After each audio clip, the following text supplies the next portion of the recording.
Dear student, in the last lecture we have seen factors affecting the social health म्हणजे सामाजिक आरोग्य जे आहे तर त्या सामाजिक आरोग्यावर परिणाम करणारे विविध अशा प्रकारचे असणारे जे काही घटक जे आहेत तर ते घटक आपण त्या ठिकाणी मागच्या लेक्चरमध्ये त्या ठिकाणी पाहिलेले. आता पुढे की factors disturbing the social health म्हणजे सर्वसाधारणपणे सामाजिक असणारे जे काही आरोग्य जे आहे तर त्या सामाजिक आरोग्यावर परिणाम करणारे जे काही घटक जे आहेत किंवा सामाजिक आरोग्य धोक्यात आणणारे जे काही घटक जे आहेत तर त्या घटकांचा असणारा जो काही विचार जो आहे तर तो विचार आपल्याला या ठिकाणी करायचा आहे. पहा की factors disturbing the social health जी सामाजिक आरोग्य धोक्यात आणणारे घटक. पहिलाच आपल्याला दिलेले की मेंटल स्ट्रेस म्हणजे मानसिक अशा प्रकारचा असणारा जो काही ताणतणाव. याच्यावर त्या ठिकाणी मार्च 2020 ला त्या ठिकाणी असणारा जे काही क्वेश्चन जो आहे तर तो क्वेश्चन त्या ठिकाणी विचारला होता. क्वेश्चन नीट लक्षात ठेवा की what are the various ways to minimise mental stress म्हणजे सर्वसाधारणपणे मानसिक ताणतणाव त्या ठिकाणी दूर करण्याचे कोणकोणते त्या ठिकाणी मार्ग आहेत तर हे त्या ठिकाणी आपल्याला विचारलेले आहे. मार्च 2020 ला त्या ठिकाणी प्रश्न जो आहे तर तो प्रश्न त्या ठिकाणी आलेला आहे. आता काय दिलेले की competition has increase in opportunities for education employment and business due to the increase in the population. वाढती असणारी जी काही लोकसंख्या जी आहे तर त्या वाढत्या लोकसंख्येबरोबर आपल्याला शिक्षण नोकरी व्यवसाय याच्या असणाऱ्या ज्या काही संधी ज्या आहेत तर ते संधी मिळवण्यामध्ये प्रचंड मोठ्या प्रमाणामध्ये असणारी काही स्पर्धा जी आहे तर ती स्पर्धा त्या ठिकाणी वाढली. Childrens are facing the problems of loneliness and mental stress due to reasons like nuclear family and parent staying outdoor due to job. तर विविध अशा प्रकारचे असणारे जे काही मुलं जे आहेत तर त्या मुलांमध्ये असणाऱ्या ज्या काही समस्या ज्या आहेत. आता कोणकोणत्या समस्या तर सर्वसाधारणपणे लोनलीनेस एकटं ते मूल जे आहे तर ते मूल लहानपणापासून एकाकी राहताना दिसतं एकटं त्या ठिकाणी राहताना दिसतं.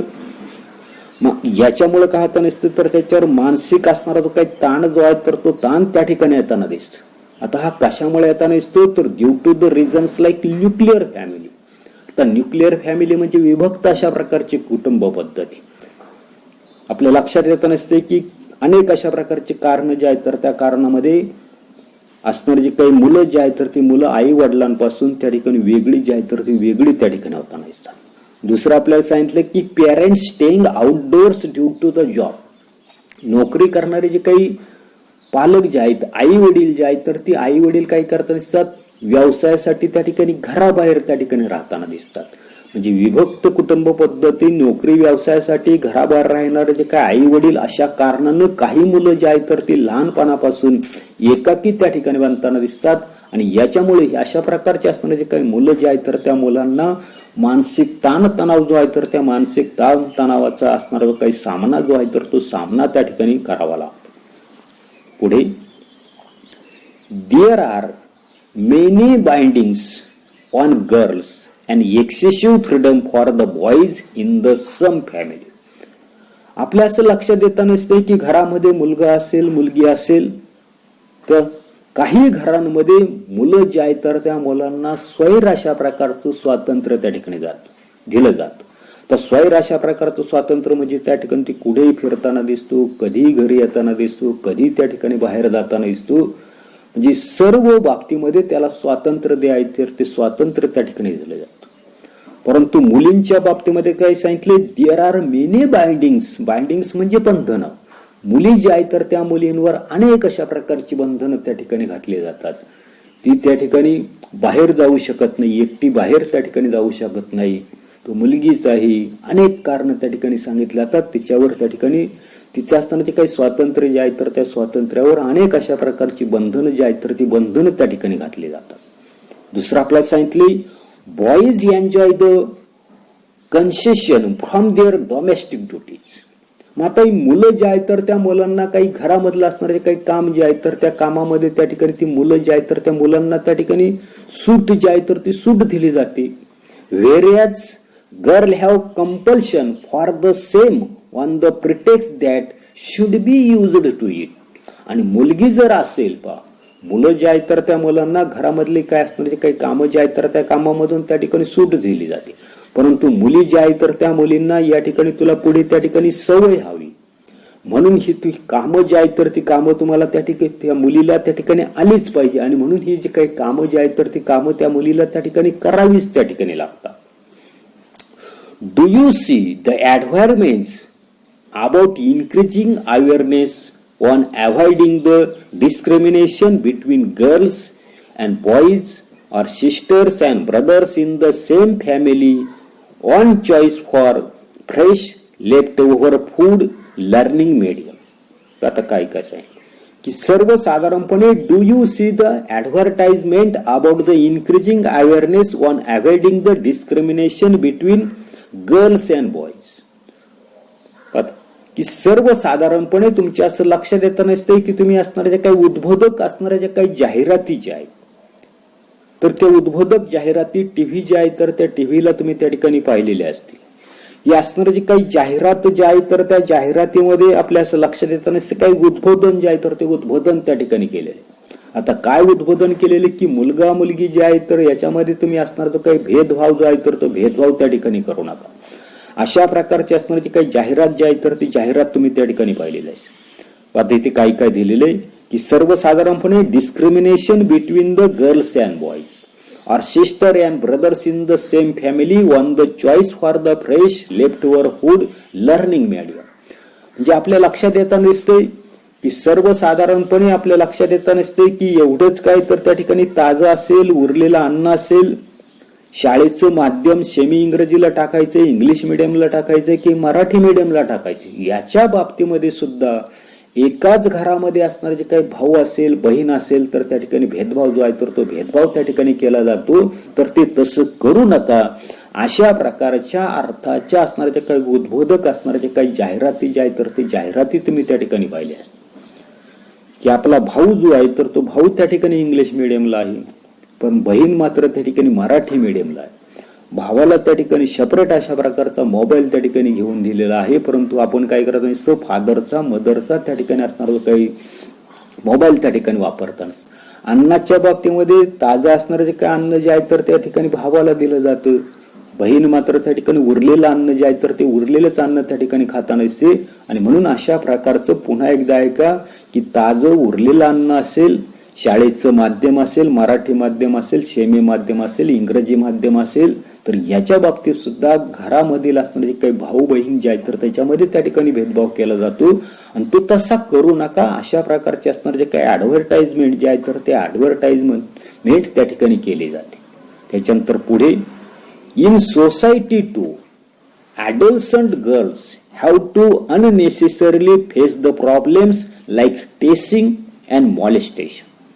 पुन्हा एकदा ठिकाणी मुलींनी लक्षात ठेवा की समाजामध्ये काही असणारे जे काय ऍडल्संट म्हणजे कुमार वय असणारे जे काही मुली जे आहेत तर त्या मुलींची असणारे जे काही टेजिंग अँड मॉलेस्टेशन म्हणजे चेष्टा मस्करी करणं, छेडछाड करणं, विनयभंग करणं, अशा विनाकारण दिल्या जाणाऱ्या ज्या काही त्रास जो आहे तर त्या त्रासांचा सामना त्या ठिकाणी मुली ज्या आहेत तर त्या मुलींना त्या ठिकाणी करावा लागतो. त्याला म्हटलेले टेजिंग अँड मॉलेस्टेशन म्हणजे चेष्टा करणं, मस्करी करणं, छेडछाड करणं, विनयभंग त्या ठिकाणी करणं, अशी अनेक कारण जे आहेत तर त्या अनेक कारणानं मुली ज्या आहेत तर त्या मुलींना त्या ठिकाणी काय केला तो त्रास जो आहे तर तो त्रास त्या ठिकाणी दिला जातो.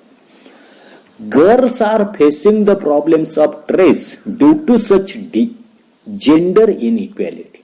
आता जेंडर इक्वॅलिटी म्हणजे स्त्री पुरुष असमानता आणि ह्या कारणांमुळं आपल्या असं लक्षात येता नसते की स्त्री पुरुष अशा प्रकारचे असणार जे काय असमानता ज्या आहेत तर त्या असमानतेमुळं मुली ज्या आहेत तर त्या मुलींना त्या ठिकाणी ताणतणाव जे आहेत तर त्या ताणतणावाची असणारी काही समस्या ज्या आहेत तर ती समस्या त्या ठिकाणी खाताना असते, भेडसावणं त्या ठिकाणी दिसते.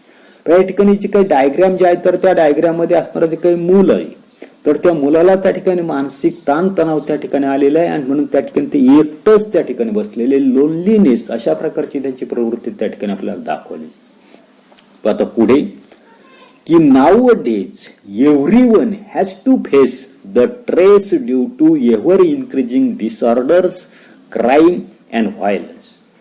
म्हणजे समाजातील वाढते असणारे जे काही डिसऑर्डर्स, अव्यवस्था, त्याच्यानंतर पुढे आपल्याला सांगितलं क्राईम, गुन्हेगारी, व्हायलन्स, हिंसा, म्हणजे समाजातील वाढते अशा प्रकारची अव्यवस्था, गुन्हेगारी, हिंसा, याच्यामुळे हल्ली प्रत्येकालाच त्या ठिकाणी ताणतणाव जो आहे तर तो ताणतणाव त्या ठिकाणी सहन करावा त्या ठिकाणी लागतोय.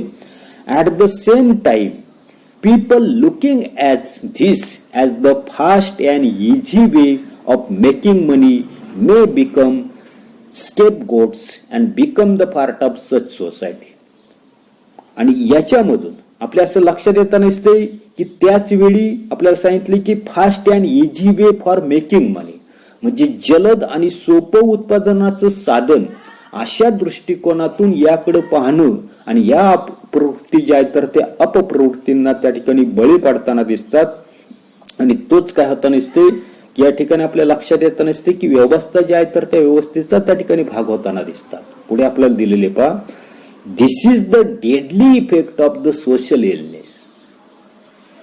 पुन्हा एकदा व्यवस्थित त्या ठिकाणी ऐका की समाजातील असणारी जी काही वाढते अशा प्रकारची अव्यवस्था असेल, गुन्हेगारी, हिंसा, यामुळे हल्ली प्रत्येक जण जो आहे तर त्या प्रत्येक जणाला ताणतणाव जो आहे तर तो ताणतणाव त्या ठिकाणी सहन करावा लागतो.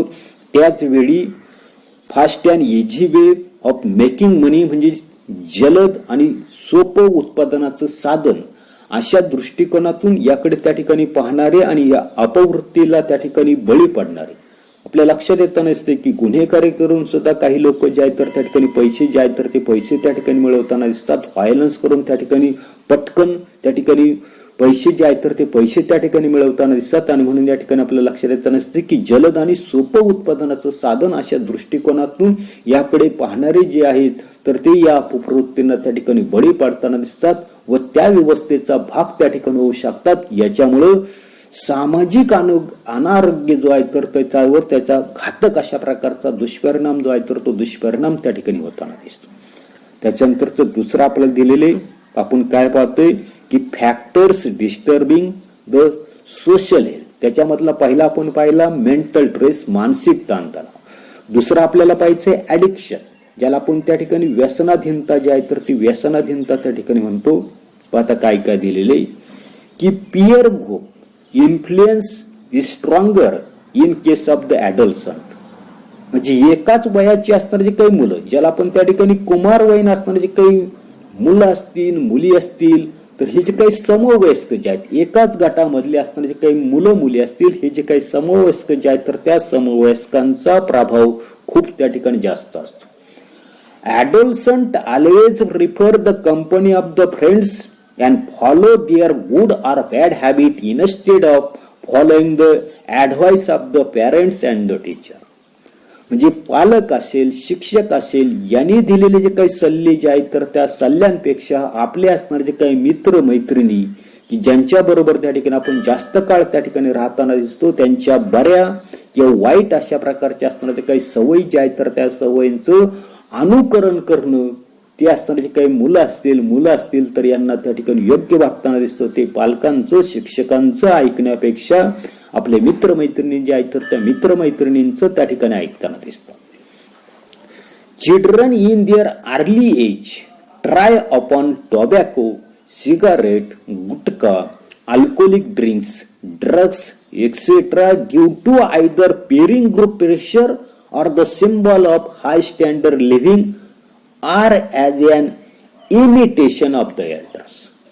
काय सांगितले की children in the early age try to upon tobacco, cigarette, gutkha, alcoholic drinks, drugs etcetera, म्हणजे सर्वसाधारणपणे आपल्या लक्षात येताना दिसते की कधी कधी काय होताना दिसते की आपले असणारे जे काही मित्र जे आहेत, समवयस्क जे आहेत तर त्या समवयस्कांचा आग्रह म्हणून काय सांगितलं आपल्याला, एक एक कारण त्या ठिकाणी due to the either peer group pressure.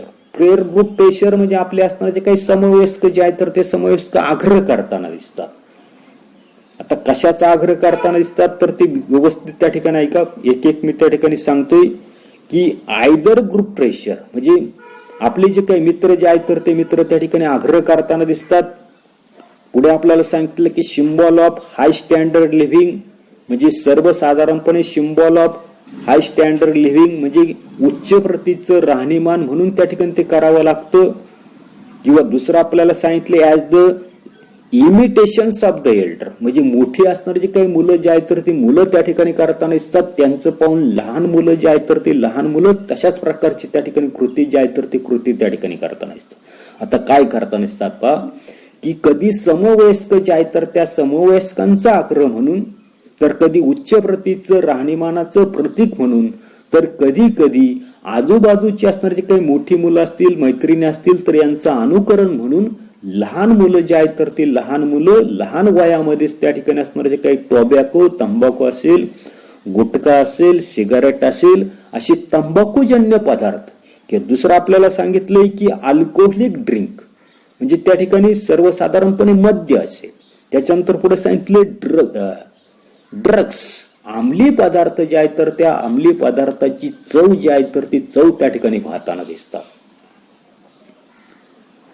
However, it may lead to addiction to such deadly substances. परंतु अशी घातक पदार्थांची जर त्या ठिकाणी सवय जर लागली तर पुढे असणार त्याचं रूपांतर जे आहे तर ते रूपांतर ऍडिक्शन म्हणजे व्यसन जे आहे तर ते व्यसन म्हणून त्या ठिकाणी लागताना दिसते. ती मुलं जी आहेत तर ती मुलं त्या ठिकाणी व्यसनाधीन त्या ठिकाणी होताना दिसतात. पुढे टेम्पररली पुढे नेमकं काय सांगतोय की however it may lead to the addiction to such deadly substances. पुढे पुढे ही त्या ठिकाणी असणार जे काही व्यसन जे आहे तर ते व्यसन तो मुलगा जो आहे तर त्याची त्याला त्या ठिकाणी सवय लागताना दिसते आणि त्याचं रूपांतर त्या ठिकाणी व्यसनाधीनतेमध्ये त्या ठिकाणी होताना दिसतं. Temporarily intoxicating drugs of plants origin and some chemicals may permanently damage the human nervous system, muscle system, heart, etc. म्हणजे तात्पुरती नशा देणारी काही वनस्पतीजन्य अशा प्रकारचे अंमली पदार्थ आहेत. उदाहरणार्थ गांजाचं उदाहरण आपल्याला सांगता येईल. ते वनस्पतीचा असणारा जो काही पाला जो आहे तर त्या पाल्याचा असणारा जो काही धूर जो आहे तर तो धूर त्या ठिकाणी आतमध्ये वाढताना दिसतात. म्हणजे तात्पुरती नशा देणारी काही वनस्पतीजन्य अंमली पदार्थ जे आहेत किंवा काय असणार जे काही केमिकल्स जे आहेत, रसायन जे आहेत तर ती रसायन आतमध्ये घेतल्यामुळं, ओढल्यामुळं, पिल्यामुळं काय आता नसते तर मानवी असणारे जे काही नर्वस सिस्टीम चेता संस्था असेल, त्याच्यानंतर दुसरं आपल्याला सांगितलं की मसल सिस्टीम असेल, स्नायू संस्था असेल, हृदय असेल तर याच्यावर दुष्परिणाम जे आहे तर ते दुष्परिणाम करून कायमस्वरूपी त्याला हानी जी आहे तर ती हानी त्या ठिकाणी पोहोचवताना दिसतात. Earlier we have studied the carcinogenic effect of tobacco containing substances on the mouth and lung. मागच्या इयत्तांमध्ये आपण पदार्थ तंबाखूजन्य असणारे काही पदार्थ जे आहेत तर त्या पदार्थांमुळे तोंड, फुफ्फुस यांचा कर्करोग नेमका कसा होतो हे आपण त्या ठिकाणी 8व्या इयत्तेमध्ये 7व्या इयत्तेमध्ये त्या ठिकाणी पाहिलेलं आहे. त्या ठिकाणी मार्च 2019 ला याच्या काय असणारे काही डायग्राम्स जे आहेत तर त्या डायग्राम्सवर काही असणारे जे काही क्वेश्चन जे आहेत तर ते क्वेश्चन्स त्या ठिकाणी विचारलेले. आता काही ह्या 2 डायग्राम्स त्या ठिकाणी मार्च 2019 ला त्या ठिकाणी दिलेले फक्त डायग्राम्स आहेत आणि त्या डायग्राम्सवर आधारित असणारे काही क्वेश्चन जे आहेत तर ते क्वेश्चन आपल्याला त्या ठिकाणी दिले. आता क्वेश्चन नेमका काय आहे हे तुम्ही त्या ठिकाणी लक्षात ठेवा की काय सांगितलेले की what do you conclude from the following picture. जी काय असणारे जे काही 2 चित्र जे आहेत तर ती 2 चित्र त्या ठिकाणी मार्च 2019 ला विचारलेली आणि हे काही चित्र जे आहे तर त्या चित्रावरून तुम्ही त्या ठिकाणी काय सांगाल की सर्वसाधारणपणे काय काय सांगता येईल. पहिलं आपल्याला सांगता येईल की cigarette content carcinogenic nicotine. Cigarette जे आहे तर त्या सिगारेटमध्ये कर्ककारक अशा प्रकारचं निकोटीन जे आहे तर ते निकोटीन त्या ठिकाणी असतं. It should never B smoke. It should never B smoke म्हणजे तुम्ही कधी त्या ठिकाणी ते असणारे जे काही सिगारेट जे आहे तर ते सिगारेट त्या ठिकाणी ओढू नये. दुसरं आपल्याला सांगता येईल similarly always stay away from the addiction such as drugs, alcohol, gutkha etcetera. त्याचबरोबर तुम्ही सर्वसाधारणपणे ड्रग्ज असेल, मद्य असेल, गुटखा असेल, ही जी काही व्यसनं जी आहेत तर त्या व्यसनांपासून तुम्ही त्या ठिकाणी दूर राहा. The above picture gives the message for the control of addiction. आणि ही जी काही दोन चित्र जी आहेत तर ती दोन चित्र आपल्याला काही करताना दिसतात की अशा प्रकारचे असणारे जे काही व्यसनं जे आहेत तर त्या व्यसनांपासून दूर राहण्याचा असणारा जो काही संदेश जो आहे तर तो संदेश आपल्याला जी काही दोन्ही असणारे जे काही चित्र जे आहेत तर त्या चित्रांमधून आपल्याला त्या ठिकाणी मिळताना अशा प्रकारचा असणारा जो काही क्वेश्चन जो आहे तर तो क्वेश्चन मार्च 2019ला त्या ठिकाणी विचारलेला होता. हे लक्षात ठेवा. एवढाच असणारा जो काही भाग जो आहे तर तो भाग आपण या ठिकाणी तासाला पाहणार आहोत. बाकीचा असणारा जो काही भाग जो आहे तर तो भाग आपण त्या ठिकाणी पुढच्या वेळेस त्या ठिकाणी पाहणार आहोत. याच्या अगोदर अजून एक क्वेश्चन या ठिकाणी जुलै 2019ला त्या ठिकाणी विचारलेलं आहे. पहा कोणता प्रश्न होता तर children of your neighbour is addicted to the tobacco and why. आता याचं असणारं जे काही उत्तर जे आहे तर ते उत्तर आपण पुढचा असणारा जो काही क्लास जो आहे तर तो क्लासमध्ये देणार आहे. प्रश्न नीट एकदा ऐका की children of your neighbour is addicted to the tobacco and why. म्हणजे तुमच्या शेजारी असणारं जे काही मूल जे आहे, शेजारी म्हणजे शेजारी राहणारं जे काही मूल जे आहे तर ते मूल काय झालेलं आहे तर त्याला त्या ठिकाणी तंबाखू आणि दारूची सवय त्या ठिकाणी लागलेली आहे. तर तुम्ही त्या ठिकाणी काय कराल अशा प्रकारचा असणारा जो काही प्रश्न जो आहे तर तो प्रश्न जुलै 2019ला त्या ठिकाणी विचारलेला आहे. याचं उत्तर आपण पुढच्या असणारा जो काही क्लास जो आहे तर त्या क्लासमध्ये त्या ठिकाणी देणार आहोत. धन्यवाद.